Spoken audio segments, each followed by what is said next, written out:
యేసుక్రీస్తు నామములో మీ అందరికీ నా వందనములు తెలియజేస్తున్నాను. ఒక్క నిమిషము మీరు ఇక్కడ కేటాయించి ఆయన యొక్క వాక్యము, ఆయన యొక్క ప్రార్థనలో పాల్గొనగలరని నా మనవి. మీతో ఈరోజు దేవుడు మాట్లాడుతున్న మాట, ఏవేవి నాకు లాభకరములై ఉండునో వాటిని క్రీస్తు నిమిత్తము నష్టముగా ఎంచుకుంటుని. ఫిలిప్పీలకు రాసిన పత్రిక 3వ అధ్యాయం 7వ వచనం. ఇప్పుడు మనం ప్రార్థించుకుందాం. స్తోత్రం దేవా, పరిశుద్ధుడా, నీకు వందనాలు, స్తోత్రాలు చెల్లించుకుంటున్నాను నా దేవా, నీకు వందనాలు తండ్రి. ఈరోజు ఈ వాక్యం వింటున్న బిడ్డలను బట్టి ప్రార్థిస్తున్నాను దేవా, నీకు వందనాలు తండ్రి.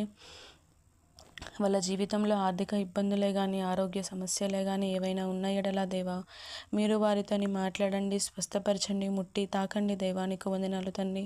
వాళ్ళు వెళుతున్నది ఏదైనా సరే తండ్రి, సక్సెస్ అయ్యే కృపను మీరు అనుగ్రహించండి దేవా, నీకు వందనాలు తండ్రి.